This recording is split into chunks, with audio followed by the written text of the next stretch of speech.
All right, we're back again. This is Rhonda House and Brandon Edwards with Secure Biometrics. That is securebiometrics.co. That's our website. That's where we live. That's where our business is. Feel free to check it out for any courses that you want to pick up that'll teach you how to be successful in this fingerprinting business. We're going to talk about that success in the fingerprinting business. Let's talk about, because this is one thing, just let me say this, just because where you live, there may not be any fingerprinting businesses out there, that still may not necessarily mean it's a good idea for you to try to open and run a fingerprint business. I know that sounds counterintuitive, that we don't want to sell to everybody, but we want you to be successful. Listen, if you live out in the sticks, that's cool. I dig it. But just know, I don't know where your customer base is going to be at. If you used to driving 45 minutes to get to Walmart, to get to a major city, then your business needs to be in that major city. Just in my opinion, fingerprinting is not made for rural communities, the fingerprinting business, because you don't have enough customer base. Mm-hmm. You need to pay attention to who your customers are. We do a lot of traveling medical professionals, right? They're in and out. They may come here, they may come to, I'm just giving you where I'm at, in Nashville, Tennessee. They may come in, we've got more healthcare places in a little bit. We home of Vanderbilt, TriStar, everybody's here, okay? So there's a lot of medical professionals, whether it's nurses, doctors, x-ray tech, surgical tech, sonographers, everybody. They travel in and out.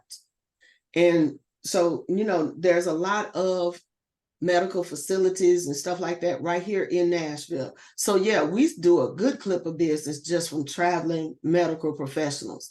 If you're nowhere near a place like that, where there's a lot of people coming in and out, I don't see it working. We've had so many people who unfortunately were sold a pipe dream that because there was not a fingerprinting business in their area, that they would automatically be successful. It's you got to be where the people are. That's just my personal opinion. Like I said, if you can live out in the sticks, that's fine. But you need your office. Mm-hmm. You need to get an office in the city. Because believe me, you're not going to want to drive back and forth. You don't want to drive. You're not going to want to drive 30, 45 minutes for one appointment at 9 a.m. and then you don't get another one until 2 o'clock in the afternoon. What you going to do? You ain't going to want to drive back home, then come back for that appointment, then drive back home and different things like that. I just don't see the fingerprinting business being successful in a rural community. Now Brandon will speak on it, but that's just my observation. Thank you, Auntie, for sharing that. It's definitely from experience and knowing about different things that take place and stuff like that or have taken place. But being in a rural area, I would say that you can do fingerprinting if you wanted to service that area, but have realistic expectations of what your financials are going to be at the end of the year as far as, gross and net profits, mm-hmm. Right? Saying you have a six-figure business and there's nobody to fingerprint, I don't know how that would happen. Mm-hmm. There would be, doing some other businesses or something like that along with that to make it work. And even still, that's kind of a far-fetched. If you're in like a town of 1,000 people or less, they got like one high school for everybody. Right. You know what I'm saying? But, not saying that you shouldn't do it, just be realistic about it. And then, like you said, if you do have to drive into town, just know that that's what you sign up for, because you have to go where there's people at to be able to service them.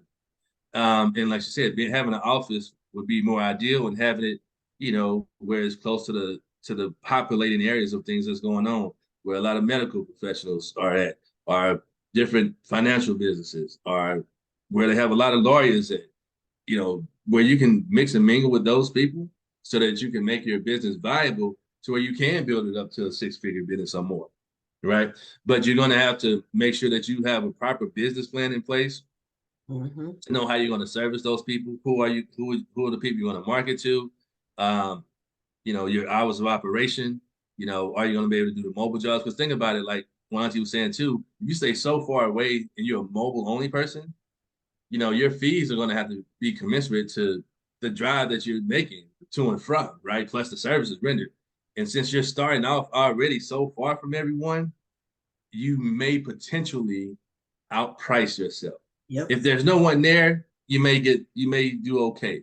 But if they have places that are already, they can just drive to themselves, and you're coming from an hour away already, you're putting more pressure on yourself to close these people, or to be able to be successful in the industry. So, we just wanted to make sure that we shared, like, in business, anybody that wants to be in a successful business, they always do some R&D, which is research and development. They always put a business plan together, a proper business plan. And if you don't know how to do that, you can go online and look up a business plan template or sample, and they got all kind of information on there, SBA and all this stuff. You can go and look your local government. They have ways you can do it.